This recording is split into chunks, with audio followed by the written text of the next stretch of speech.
She was never meant to be more than a joke, at least that's what they thought. A wealthy millionaire invited the black cleaning lady to his grand party, expecting laughs and whispers. But when she walked in, every eye froze. She didn't look like a servant. She didn't look small. She carried herself like a queen, graceful, bold, unstoppable. What happened in that room would shatter egos, expose prejudice, and leave everyone questioning what true power really looks like. The question is, were they ready for it? She wasn't just a cleaning lady. Her name was Evelyn, and for years, she had worked tirelessly, scrubbing floors and polishing tables in homes that were never hers. She carried herself with quiet dignity, waking before sunrise, returning home long after dark, all for the chance to give her children a better life. To her neighbors, she was dependable, humble, invisible. But Evelyn was more than what people saw. She was educated, stylish, and carried a confidence that no uniform could erase. So when the invitation came from the millionaire's mansion, she didn't hesitate. To him, it was nothing more than a cruel joke. To her, it was an opportunity, a stage where, for once, she would not shrink. What Evelyn didn't know was that this night would test more than her poise. It would expose every unspoken truth about power, race, and dignity in a room that never expected her to shine. The night of the party arrived, and the mansion gleamed like a palace.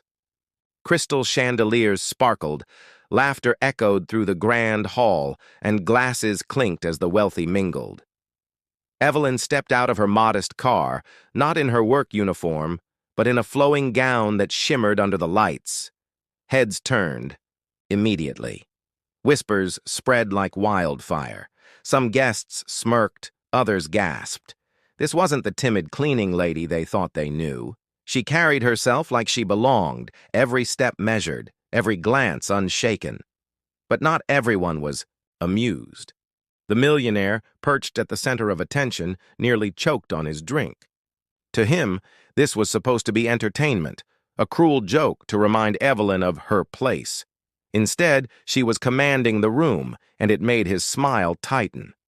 One by one, guests tested her, asking questions meant to humiliate, laughing, too loud at every word she spoke. Yet Evelyn answered calmly, her elegance cutting sharper than any insult.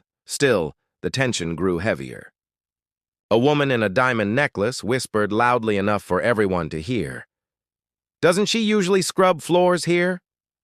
Laughter rippled across the hall. Evelyn felt the sting, but she didn't flinch. She lifted her glass, smiled, and carried on as though the words had no power. And that confidence, it infuriated them.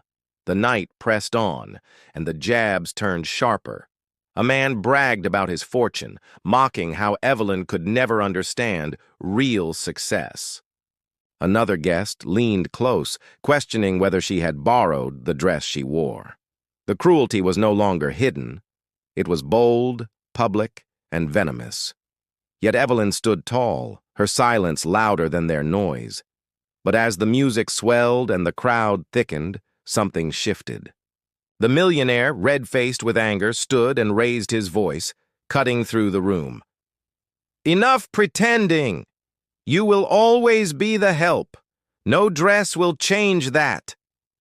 The words hung heavy, thick with disdain. The room went quiet, waiting for Evelyn to crumble. And in that silence, every eye fixed on her, the real test began. The night Evelyn walked into the millionaire's mansion, the air shifted. She wasn't in her cleaning uniform this time. She wore a gown that shimmered under the chandelier light, her presence commanding every corner of the room. Conversations faltered. Glasses paused mid-air. The guests, dressed in jewels and arrogance, stared as if an uninvited queen had entered their kingdom. Whispers spread like wildfire. "Is that the maid?" someone hissed. A woman clutched her pearls. Another stifled a laugh. They expected humility, maybe embarrassment. Instead, Evelyn walked with poise, every step steady, every glance unshaken. She didn't just walk into the room, she owned it. But not everyone found it admirable. At the far end, the millionaire watched with a forced smile. To him, this had been a cruel joke, a staged humiliation. He wanted her to feel small, to remind her of her place. But instead, Evelyn was the flame, and every insult thrown her way only fed it brighter. His face tightened, anger boiling beneath his polished exterior.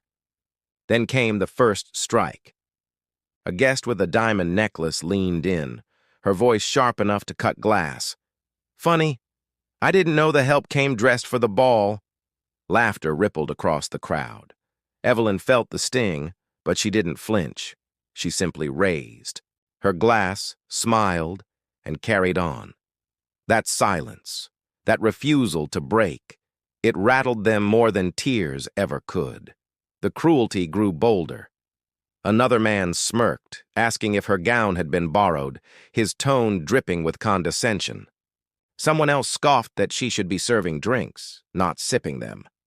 Each comment was meant to strip her of dignity, but Evelyn's grace was unshakable. And that quiet strength, it terrified them. Still, tension thickened. The music played, the chandelier glowed, but beneath the glamour, an ugly truth was on display. This wasn't just about a dress, it was about who they believed had the right to belong. Then it happened. The millionaire, unable to contain himself, stood and raised his voice. His words echoed off the marble walls. "Let's stop pretending. You're not one of us. You'll always be the maid. No gown, no attitude, no act will ever change that." The room froze. Guests turned, eyes locking on Evelyn, waiting for her to break. The silence was suffocating. This was the moment he wanted, to crush her under the weight of humiliation, to remind everyone of the invisible line between them and her. But Evelyn didn't crumble. She stood taller, her chin lifting slightly, her eyes locked on his. In that heartbeat of silence, the power shifted. The only question left was, what would she do next? The millionaire's words still hung in the air, sharp as a blade. "You'll always be the maid." Gasps echoed, but no one moved. For Evelyn, time slowed. She could feel every eye on her, waiting, hoping for her collapse. It wasn't just an insult. It was an attempt to erase her, to strip away every ounce of dignity she carried into that room. Her heart pounded, but her feet stayed firm.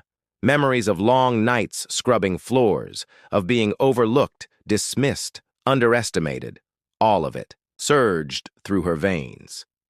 This wasn't just about tonight. This was about every door slammed in her face, every time her worth was questioned because of the color of her skin. The tension snapped when Evelyn placed her glass down, the sound echoing, louder than the music. Slowly, she walked toward the millionaire, each step heavy with defiance. The crowd parted, their whispers silenced. She stopped inches away, her eyes locked with his, unflinching. Then, in a voice steady but fierce, she spoke, not to him, but to the room. "You invited me here as a joke. But what you didn't realize is that my presence is not yours to decide. I belong wherever I choose to stand." The room trembled with the weight of her words.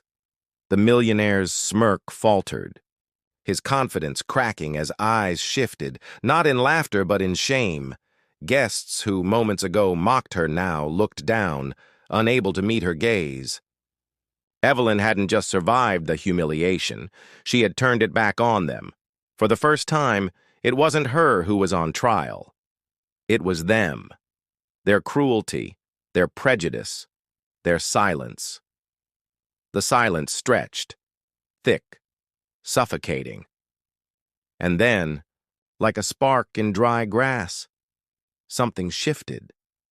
Because in that single moment, Evelyn was no longer the maid. She was the mirror they could no longer avoid. The silence in that ballroom was deafening. The millionaire, so sure of his power, stood exposed, his arrogance shattered under the weight of Evelyn's courage. He couldn't laugh it off. He couldn't twist her presence into a joke anymore, because everyone in that room had seen the truth with their own eyes. Evelyn didn't need to shout. She didn't need to beg for respect. By standing her ground, she had claimed it, and no one could take it back. She left that night not as a maid mocked for her place, but as a woman who redefined it. The whispers followed her out the door, but they were no longer cruel. They were filled with awe. Yet the deeper impact went beyond that mansion's walls. For those who watched, it was a lesson they couldn't unsee. How easily prejudice hides beneath wealth, status, and laughter. How cruelty can be dressed as entertainment. And how, with a single act of defiance, one woman could turn humiliation into power. But here's the truth. Evelyn's story is not rare. Every day, countless people face the same sneers, the same dismissals, the same injustice. They may not always have a ballroom audience to witness it. Their victories may not always go viral, but their pain and their strength are real. So the question remains, how many more jokes must be endured? How many more voices silenced before we admit that racism is not a relic of the past, but a shadow still cast over the present? Because Evelyn's story is not just her story, it's ours. And what we choose to do with it, that's what decides what comes next.